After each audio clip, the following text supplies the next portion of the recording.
The holiday's over, but the Phoenix Suns keep losing. They did win last game, of course, last night, Friday night, getting their first victory in 4 games. And tonight they did kind of blow it. It's kind of a bummer. And yes, of course, it is just me tonight because that's how John and I are doing it right now during the holidays. It's going to be 1-1. And I hope you can just be okay with that for right now because we will kind of get through this and we'll be back together for sure together. Just give us a little bit of time with some family stuff and some sicknesses and all that. And as you can tell, I'm a little bit stuffed up. I'm a little bit fat from the holidays. And yeah, after the Suns did lose tonight, this might be a little bit of a bummer podcast. This is definitely a game that the Suns probably could have won, but we'll get into it. But thank you everybody for joining me tonight. I hope everybody had a good Christmas. Let me know in the comments as this podcast is going what the best present you did get, whether you celebrate Hanukkah, Christmas, or whatever it is you do celebrate.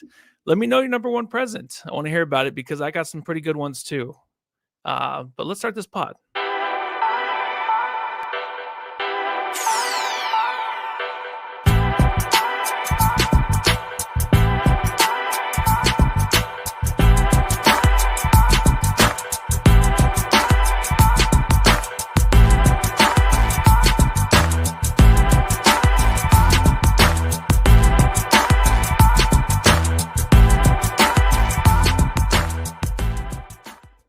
109 to 105. I did ask about your favorite present and what you did get because it's always exciting when people receive presents. But I actually do want to know too. I'm going to ask you a question. I'm not going to play the drop, but I'll ask you guys a question tonight. When did you know this game was lost? Because the Suns were up by one. It was 126 to, oh, I'm sorry, 126. It was 106 to 105, I believe.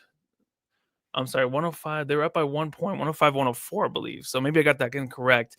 105 to 104, and they actually had to lead by 1 point after Kevin Durant did make a free throw. But even then, I kind of just felt like maybe they didn't have it. I was writing the recap tonight. I did submit it. And before submitting it, I was about maybe 3 minutes left in the game. I thought kind of, the game was over.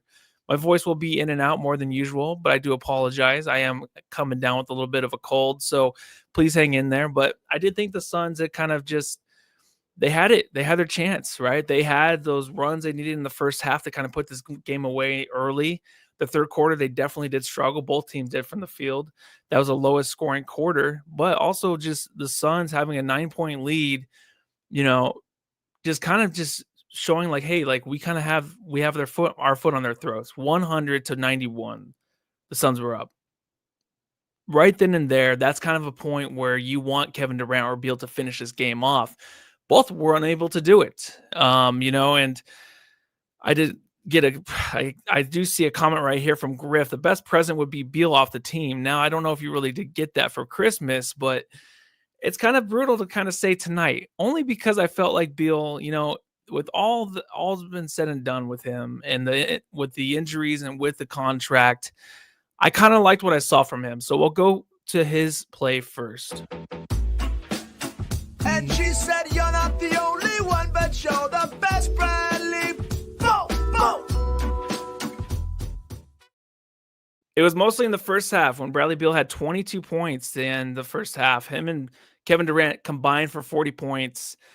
22 points, though, man. He was very streaky. He had 10 points basically to start off the Suns, 10 of the first 12 points for the Phoenix Suns. That got the Suns out to a great kind of start to the game because you didn't see that last night. I was at the game last night, and let me tell you guys, that energy that is in there it's not good. It's not a very fun place to be at. A lot of us are kind of currently sick right now, and a couple of us that went to the game last night. So sorry to spread some more germs, but it's the Suns. You spend some good money on the tickets. You want to go. You don't want to kind of sit out. You have a little bit of a cold, but it seemed like the majority of the people there were sick because they were in their seats. There was no energy. But I mean, do you blame them by the way that the Suns played last night? Because you kind of felt that game was over in the third quarter. The way the Suns came out today, that was definitely the Suns I wanted to see last night because they had everything that I wanted to see. They had Bradley Beal coming out. He was streaky as hell, man. It's 10 of the first 12 points of the game. The way he was like kind of to step it up into his shots, he was really feeling a groove, right? You would think coming off of a back-to-back, he would probably lose a little bit of energy. But like EJ Eddie Johnson always says, the Suns commentator, that dude, name as my stepdad, he did say that, back-to-back games, you usually have your best games. So Bradley Beal came out, definitely was having his best game of the year, it seemed like so far this season, where I'm like, can he reach 40 points? He obviously finished with 28 points, but him starting out that strong is exactly what the Suns team needed. Because without that, I mean, obviously they're going to find themselves in a hole like they did last night. They need one of these guys to come up, meaning like him or Kevin Durant to come out early without Devin Booker, who is usually Mr. First Quarter, to start these games out strong. He definitely did. He couldn't finish it up because he did look like he was fatigued. But I mean, halfway through the first quarter, just like the Suns win Warriors record, it was tied at 15-15. Then, Beal did kind of show a little fatigue in the first, at the end of the first. And more of it was just kind of going in the direction of Kevin Durant. What can Kevin Durant do to help out Beal? Because KD didn't really have his hands on the ball in the first part of the first quarter. So to end the first quarter, Durant just wasn't doing enough, right? I mean, it was kind of the Durant takeover, but Beal was going cold. But what was going on was Durant was kind of holding the ball too much, was doing too much early on to end this first quarter. And as soon as we went to Durant, things went kind of flat. They kind of did. And the Suns trailed 34-27 behind Beal's 10 points.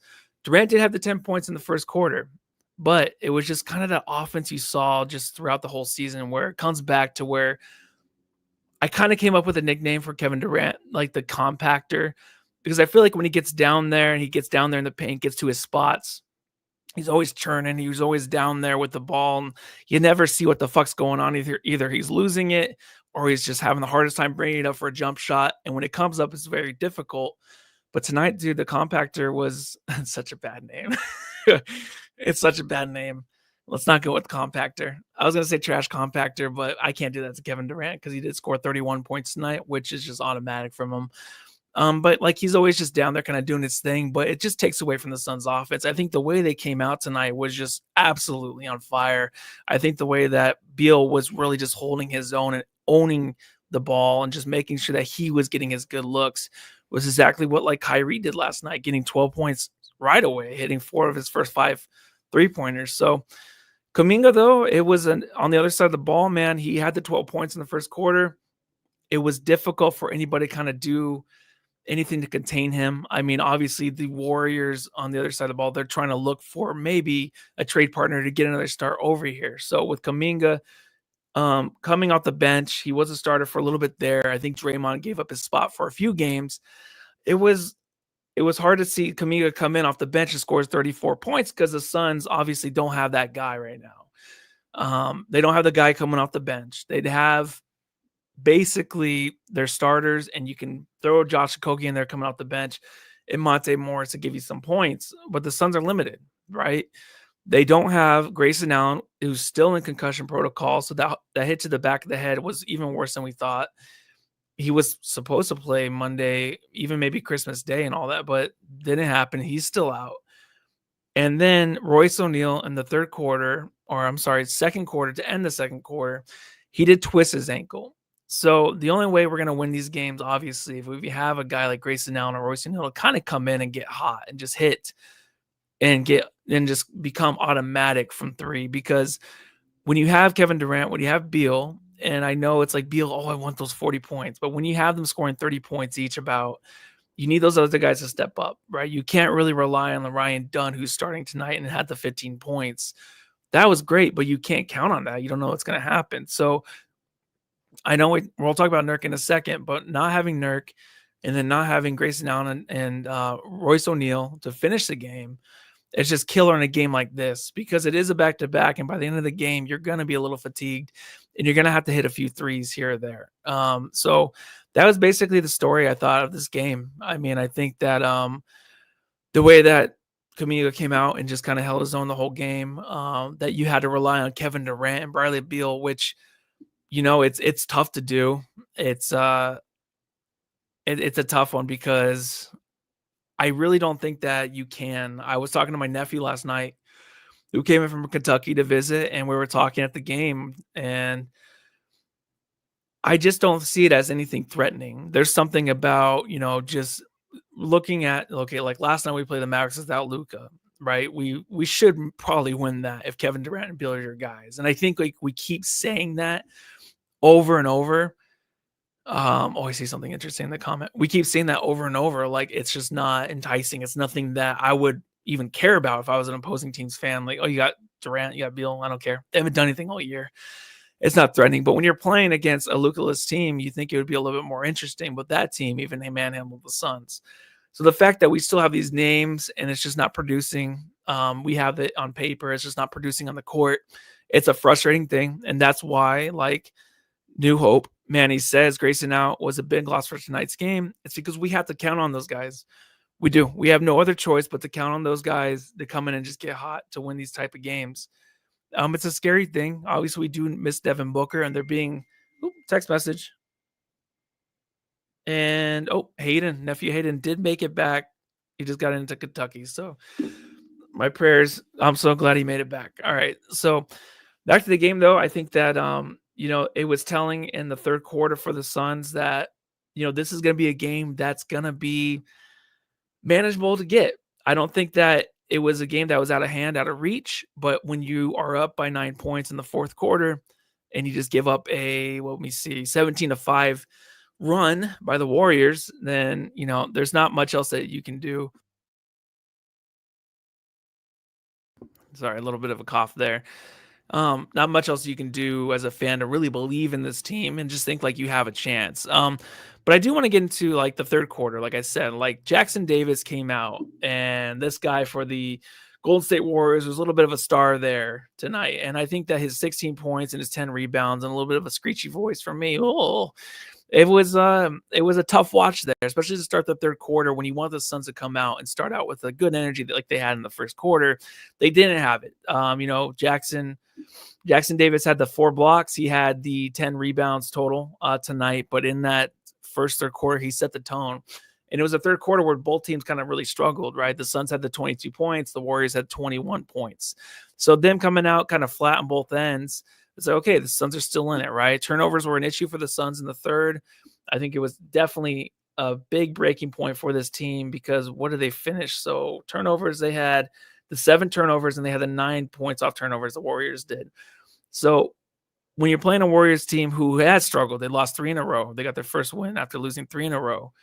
When you're playing a team like that is shooting that flat and you just don't want it to be a thing where it gets into Curry's hands or even Draymond Green going crazy in the third quarter, like hitting three-pointers. Was it the third quarter too? Let me see when he actually had that, because that was absolutely nuts. Let me see. No, that was the second quarter. My bad. I just want to check this because that was really frustrating. Yeah, Draymond Green hitting the three-pointers to kind of keep the game close because the Suns were pulling away again in the second quarter, but those 3 threes were definitely huge for the Warriors to keep it close. But when you want to just kind of get up by the 15 points, the 16 points, you're just going to call it quits on the other side, the Warriors, because they're kind of like the Suns right now. They both have the 15-15 record. They both started out pretty hot this season. They look like championship contenders. Now they're both falling down to basically, I guess you would say, ground zero, just back to like where they're supposed to be, I guess, in the standing, just compared to what they actually have on the court. Because we just thought these teams were something else, were something different to start the season. But right now it's just showing that they're not that. And they're just a team that belongs maybe in the play-in. But that's what you want to do as a Suns team. Like you want to come out in the third, you want to push the pace, you want to continue to do what you're doing. The only thing that really kept the Suns team in the game and to kind of get back on track and get to the 9-point lead, it was thanks to Oso. It was thanks to Okogie. It was thanks to Ryan Dunn. Okogie was crazy today. I think he's going to be a lot of the jam stars out there tonight. Okogie was insane just to end the third quarter, to start the fourth quarter. The energy was incredible. They pushed the lead, but also they just push the pace. They continue to get out and hustle. They continue to get out and get their hands in the lanes, tipping the ball. The shooting from 3 from Okogie was okay. Dunn, it was okay. There was confidence in shooting it. Sometimes maybe Dunn should have passed it up instead of shooting it. But, I mean, these guys kept it close. And what was fun is when you had those guys out there, Oso, Beal included, Beal with the high energy until he got a little tired in the end.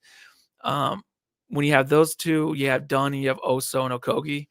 That's a fun lineup. It's fun tonight because it's like you can't take advantage of this Warriors team by shooting, then you might as well just try to out hustle them because that's where they'd struggle too at times. Like you can get in their way, you can disrupt the pass, you can force turnovers. So in the fourth quarter, after the Suns had 7 turnovers in the third, the Suns only had the 4 in the fourth, right? And the Golden State Warriors only had the 1 turnover, which is crazy because I feel like there was a lot more than that. But to start out the fourth, the Suns let it be known like their defense was there and it was going to lead to good offense. Is exactly what it did. But when it came down, just like in the first quarter, I know Durant had his 10 points in the first. It just seemed like things slowed down when it went back down to Durant just kind of getting into his groove if he could. It didn't work out, right? I mean, he started the quarter 0 for 3. He finished the quarter 0 for 3. He got to the free throw line. It was 3 for 4. All right. So that's your fourth quarter for you. He was the highest score in the fourth quarter. Or I'm sorry, next to Bradley Beal, who had the 4 points. It was a rough fourth. Obviously, that run that the Warriors had was really at the hands of the Suns just not being there. All right. So I think when you just have a Booker-less team and you don't really have the same Kevin Durant who started this season, it's absolutely not the same Durant. This is the Durant of last year. He had the 31 points, but it just was not the same. When you just need those guys to step up and be in the moment, hit the big shot like Kevin Durant had the chance over Draymond Green tonight and it didn't fall. It's frustrating because you want that to go in, not only because you want Durant to hit one over Draymond because you hate Draymond. I mean, come on. We all hate Draymond. And like Michael Culp says, yeah, fuck the Warriors. We hate the Warriors. You want him to hit that and you want him to feel good about himself to kind of get back on track. I think KD, his shooting's been a little bit rough, obviously, but obviously this team hasn't been in these situations with who they have on the court. And Bradley Beal hasn't been the guy to really get those shots up or win the game for the Suns. It's been Durant earlier this season. It's been, we want Booker, but it's been mostly Durant. Now you have to really leave it up to these guys without Grayson Allen and Royce O'Neal. And it's too much for them. And I don't blame them really, but when it's a game like this where you can kind of just steal and you can kind of get back home Tuesday against the Memphis Grizzlies and still get back on track, where you can lose a game, win the game before. Maybe if you go 1-1 and 1-1 until Booker comes back, I'm fine with that. But right now it's tough because you just realize how bad this team is just overall, and the injuries are just not helping. And the punches to the faces are just not helping either. Nurk. Delicious definition make them boys go crazy. Oh. But being at the game last night, it was very boring. But obviously I'm blessed to go to a Suns game and just hang out with family. It's a lot of fun.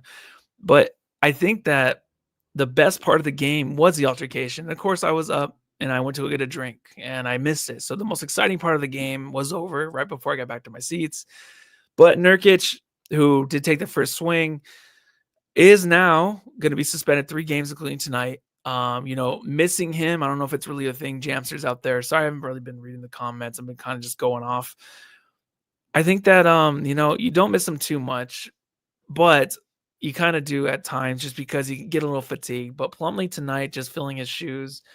Let me get to his stats. He had the 26 minutes played, 2.6 rebounds, 9 rebounds. But we saw the effort in the 19 minutes that Oso played, almost 20 minutes. Oso, like I said in the fourth quarter to start, it was a fun lineup with him and Dunn out there with Bradley Beal, Monte Morris, and those guys just kind of playing high energy with Josh Okogie. I think that the fact that he kind of just has like those little spots here or there where you can kind of see glimpses. It's nice to have that. So with Nurk being gone, you can see more Oso. But also, it's just like, it just shows how bad our center rotation really is, I guess. I don't know if you really want Plumlee to be starting in this lineup. Jeez, my voice is just terrible.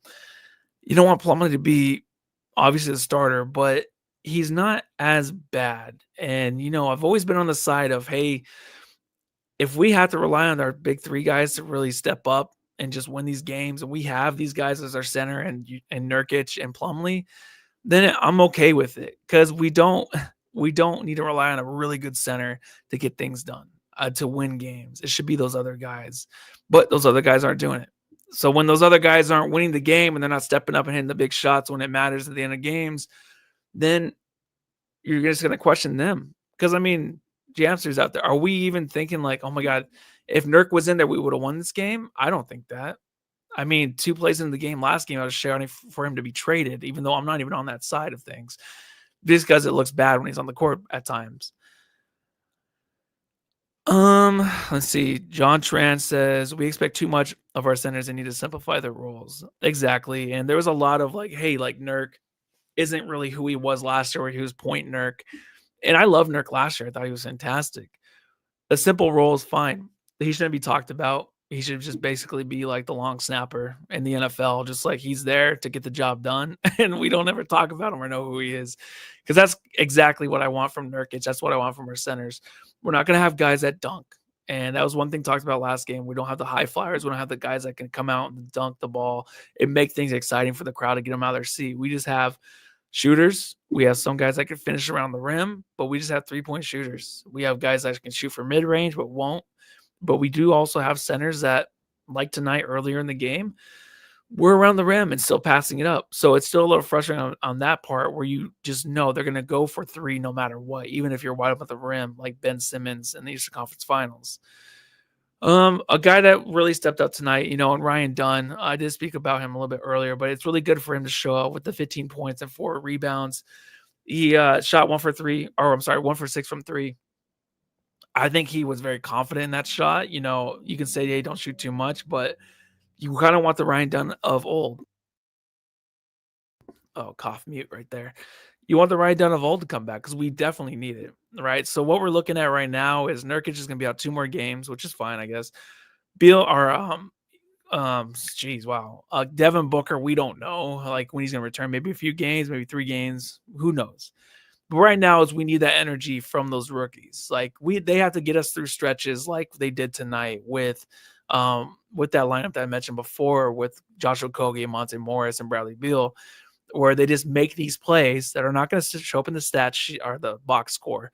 And we always say that, like, they don't show up in the box score, but it's one of those things where it's like, we need to count on that, because we never had that. We haven't had that in a while this season, where Josh Okogie has been the guy, but we haven't had it in a while where these games are kind of just, they're flip-flopping the other way, and the Suns' way of having the momentum by like the tip passes or by like just 24-second shot clock violations, the block shots that are just like 2-point shots around the rim, like not even layups or anything. Like these guys are getting on top of it. So I really think that they bring this energy that the Suns absolutely need through the next 2 or 3 games. And I'll ask you now, and I'll actually read your comments, because I feel like I keep asking questions and just kind of moving over it. But the way this is going this season so far, like the interest of this team, I mentioned the energy at Footprint. It's pretty bad. And I think the energy in during these pods, and I think John and I, we've been kind of splitting it up due to just, the holidays. The energies aren't the same. It's not the same feeling of when we first started this pod, of course, right before the finals run, the season before that. And then the next season, the finals run happened. When we started that pod, of course, that energy was great. So, the question really is are we going to get that back with this team? And to me, obviously, I don't think it's going to happen. But do we keep going back to, could we see this team healthy for 2 weeks straight or 3 weeks straight? I don't know. I don't think it's going to happen. But the fact that it's like, I don't know if I'm manifesting these losses, but I just feel like when I'm going to come on this pod and do it, it's like, I think we're just going to it's going to be a lost game. And there's nothing to really look forward to from game to game, because you can't really take anything away from it. You can just take away the spurts and just know, like, hey, like if this team gets healthy again, maybe they can finish better at this, in the fourth quarter, last 3 minutes, or at this kind of attack in the game, or during this stretch during the game. Maybe they had this guy available. So it is like John Tran says, just venting lately. And I do think that they have a chance to kind of get back on track still, but with the Jimmy Butler thing kind of just fading away, and who knows if it's even going to happen anymore. It hurts to kind of see, like, we have guys that are getting paid so much to finish these games off and they can't. And it's getting frustrating as hell. Hold on. Oh, I need a cough drop. It's getting frustrating that they just can't finish it off, but also just like games like last night. where you're playing a team without Luka and you can't keep it close. Like it's a game that's you already know the Mavericks are gonna pull out. Wow. Yeah, I'll probably end this one shortly. I do apologize, guys. Um, yeah, so as talk about the Suns and their injury issues, like John's not here and I'm sick, so look at us. Like we're not doing much better. It's not getting much better. Um, so let me see if I have any other notes really quick over the game. I think I basically went over all of it. Chancellors, if there's anything you want me to talk about, let me know. Let me see. David Jolovich, thank you for commenting. Always good comments. I wouldn't even mind losing if we were entertaining and showed flashes and breakouts. We're boring, predictable, and hard to watch. Yeah, it is pretty bad. Like in today's NBA, when you need like that flashy player, you need that star like a SGA or John Morant, and obviously the Memphis Grizzlies have been amazing this year. We need those kind of guys to kind of give you a shot. We don't have that, right? Because last night when I'm sitting there watching the game, you realize, and I've already realized this, but you just can't stop. You can't get it out of your head that this team just doesn't have that guy. They had Kevin Durant the first 9 games, and that's went away. We haven't seen it since, right? Can Booker get on that level? I don't think so. I don't know. But other teams, like, the way that the Bucks came back, they have a guy like Giannis, obviously, right? The Jokic, the Joker over in Denver. You just have these superstars that are all over the place. We have some superstars. We have one superstar in Kevin Durant, but it's not threatening right now. It's not. And with Bradley Beal and Booker just kind of being his Robin, it just doesn't look like it's good enough. But we maybe have to give him more time. But it's just that's the scary part of it. Is like I want to make sure the Suns have the best player on the court going into the playoffs, or the best 3 players. Like if the other team has, if we're playing against Jokic, obviously he's the best player in the world. But do our 3 take him out? Do they cancel him out? Right? I don't see it now, and that's the scariest part to me. Obviously, the injuries are a scary part, but other than that, man, like if we're not going to have the best player or best 3 players, it's going to be a rough ride. If I want to go over Monte Morris too, I think he's been good. He's been heavily relied on tonight. I just want to read his stats off really quick. I think he had, let's see, 16 minutes played. He had the 8 points. He had the 0 turnovers, but 2 assists. So he was mostly in those lineups, I felt like, in the fourth quarter to start. Those fun lineups I was talking about. So they're relying on a lot of guys to do a lot more scoring, especially for Monty. And, we want these guys to facilitate. But even tonight, where like Tyus Jones comes out last game, he struggled. Tonight, he struggled again with 8 points, which is very hard to watch. He had only the 6 assists. You just know that they're trying to force the issue with Bradley Beal taking over and then Kevin Durant taking over. And if one of them goes cold and turns the ball over, like Kevin Durant had 8 of them tonight, then it's frustrating. So the 8 turnovers from Kevin Durant, I'm sure he'll talk about it in the post-game press conference where he says he has to be better. And that's fine. He does. But how many times are we going to go to situations where the double teams are coming over and he just has to put the ball on the floor and get to his spot? And he has to kind of just put it in his left hand, dribble it into somebody, or someone comes from behind and tips it out. And then it's another turnover and he falls on the floor. Like those are possessions where it's like there needs to be ball movement where we don't go from Bradley Beal, who was speeding up the offense, moving the ball, doing a great job of finding the other guy when there was actually double teams presented to him. But then when it goes to Kevin Durant, he was just kind of really struggling, right? I mean, 10 points that came out as 31 were the free throws, and that's about normal for Kevin Durant. So I don't know. I think there's a lot, obviously, to not look forward to. No, I'm just going. There's a lot to look forward to if you want to look forward to these guys coming back off injuries. But there's just there's a lot of wasted time here with the Suns team and watching it. There's a lot of wasted money going to the games, and just hoping to have a good time.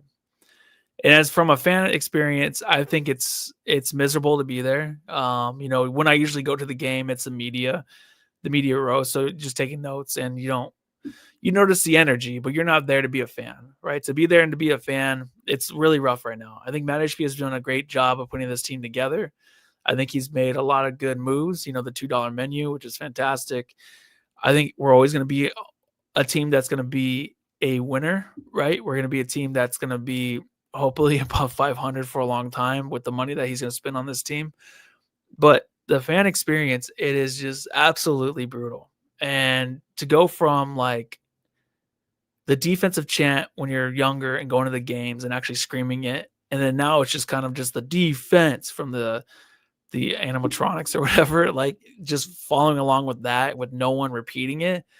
It's rough, and everyone remaining in their seat unless it's t-shirt time. It's a hard watch. So this team, obviously, right now, kind of like Devin Booker's play, it's a little stale. It's just kind of boring. It's not what you want to go watch. It's nothing that you really want to talk about in the office because there's nothing to talk about. It's just a team that has to figure itself out, but probably will not because they can't stay healthy and they obviously are losing games that they should win.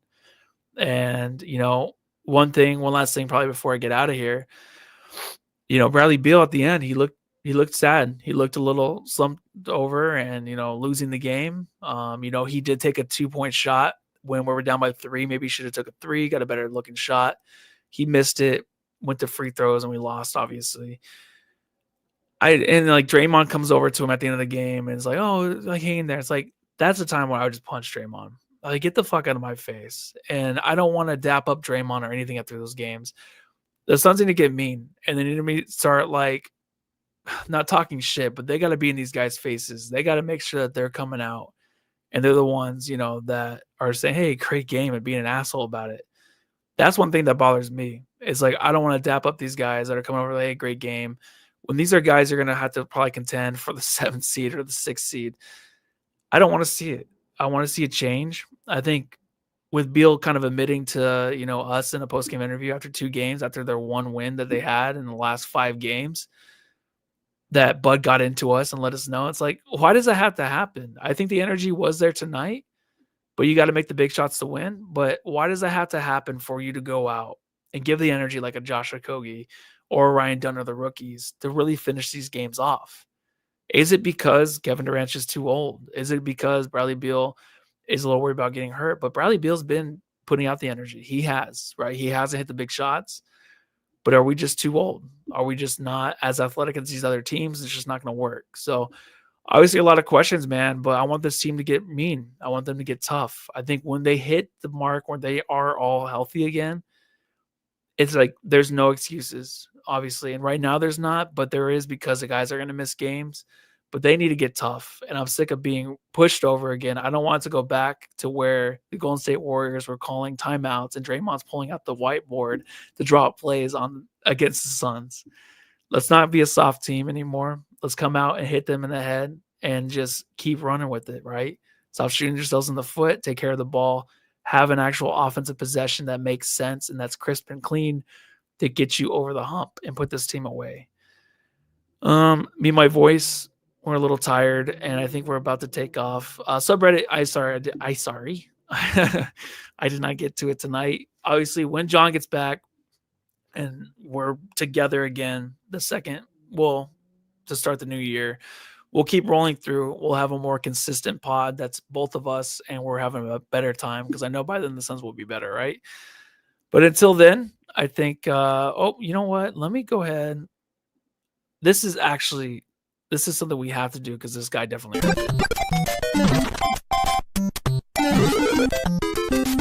Jam star of the game. All right, so Josh Okogie tonight, he was 1 for 2 from 3. He had the 11 points, the 9 rebounds, and the 6 offensive rebounds. So Jamster's out there. We have to know, it's J.O. for sure. Suns Fever 83 says Jamstar J.O. Tim Purdy says terrible finish. Felix says Joe for sure. Saul Soto says Joe for Jamstar. His energy is insane. If we don't have that, we're losing this game early on. It's like it's out of control where this team is just way too insecure without this guy on the court. Felix, energy ball, J.O. And let's see. Michael Kolb says Jamstar Okogie for sure. What a stud. Absolute stud tonight. And if there's another game where he's not playing in it, I'm going to have to throw something at the coach going to the game because he has to remain in the lineup in the rotation. His energy until further notice.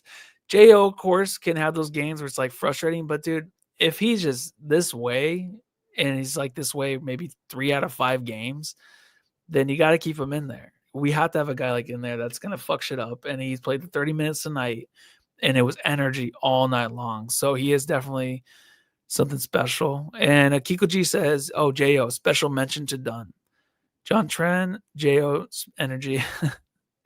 He and then Salsoto says Joe equals gas. So I think we all agree, man. It is Josh Okogie. He was incredible tonight. And thank you guys for watching. I think that hopefully next game against the Memphis Grizzlies on Tuesday night, we come out and continue to play with some energy, but that's gonna be a lot of size and a lot of defense.